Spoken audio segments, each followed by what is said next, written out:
عالمی شہرت حاصل کرنے والی لال مسجد اور مدرسہ جامع حفصہ کا شمار ایک بڑی دینی درسگاہ میں ہوتا تھا، جہاں دور دراز علاقوں سے آئے ہوئے ہزاروں طلباء زیر تعلیم تھے۔ گزشتہ سال جنوری میں بعض مساجد کی شہادت کے دوران جب لال مسجد کا تنازع کھڑا ہوا تو یہ مسجد اور مدرسہ توجہ کا مرکز بنے۔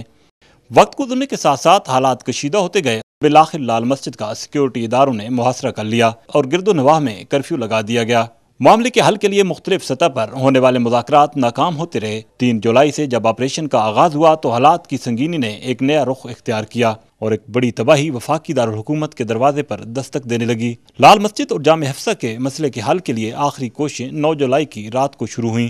وفاق المدارس کے سرکردہ رہنما اور مسلم لیگ کی قیادت رات گئے مذاکراتی عمل کا حصہ رہی۔ لال مسجد انتظامیہ اور حکومت کے مابین تنازع کے حل کے لیے ایک ڈرافٹ بھی تیار کیا گیا، مگر یہ مذاکرات کامیاب نہ ہو سکے۔ تبدیلیاں 2 کی گئی تھیں۔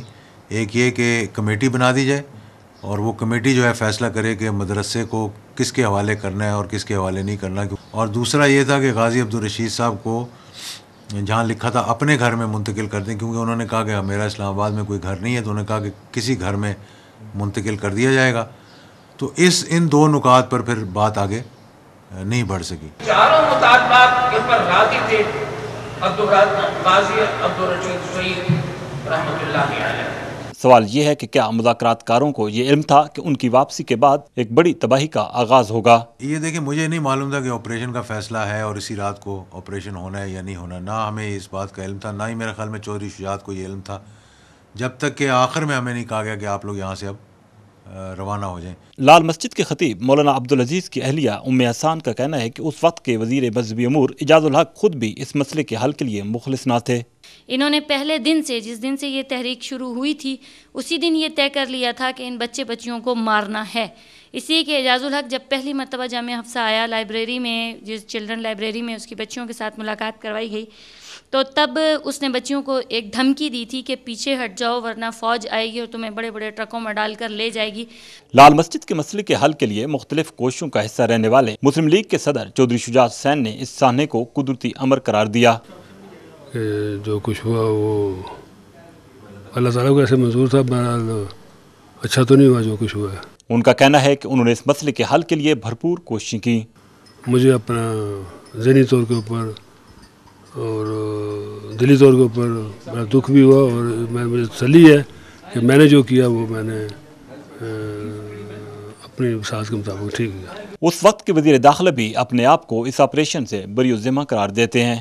3 تاریخ کو یہ آپریشن سٹارٹ ہوا ہے، ملک سے باہر تھا، میں آیا ہوں 5 کو یا 6 کو، اس وقت تک 4 تاریخ کو یہ حوالے کر دیا گیا تھا اس کے فوج کے۔ مگر سوال یہ بھی ہے کہ معاملہ خراب کہاں ہوا؟ لازمی بات ہے اس کے پیچھے دونوں طرف سے کہیں نہ کہیں کوئی سازش ہو سکتا ہے۔ جامع حفصہ کی پرنسپل ام احسان کا کہنا ہے کہ لال مسجد آپریشن کا فیصلہ پہلے سے طے تھا اور مذاکرات کو جان بوجھ کر ناکام بنایا گیا۔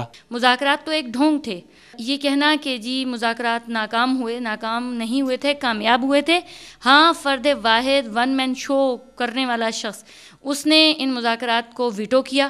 رات گئے کے طویل مذاکرات کے بعد 10 جولائی کی صبح اچانک مذاکرات کی ناکامی کا اعلان ہوا۔ یہ تو ایک بچوں کا معاملہ تھا، خواتین کا معاملہ تھا، تو ہم نے پوری کوشش کی لیکن ہماری بات نہیں بن سکی، جس کے بعد مسئلے کے حل کا حتمی اہتمام ہوا۔ اندھیری رات کے سائے چھٹتے ہی جب صبح کی پہلی کرن نمودار ہوئی تو آپریشن سائلنس کے نام سے کارروائی کا آغاز ہوا۔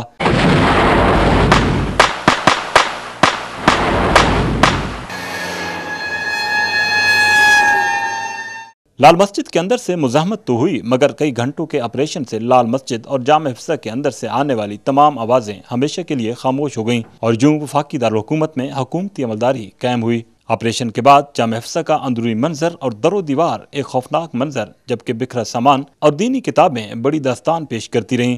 لال مسجد کے اندر اور باہر کتنی جانیں ضائع ہوئیں، شاید یہ راز ہمیشہ پوشیدہ ہی رہے۔ آپریشن کے بعد جامع حفصہ کا یہ میدان ملکی سیاست پر انمٹ نقوش چھوڑ گیا۔ اس آپریشن کے ذمہ داروں کا تعین تو ہوتا رہے گا، مگر اہل پاکستان اس اندوناک واقعے کو کبھی نہیں بھلا سکیں گے۔ کیمرامین سردار فیصل کے ساتھ اظہر فاروق، ARY1 ورلڈ، اسلام آباد۔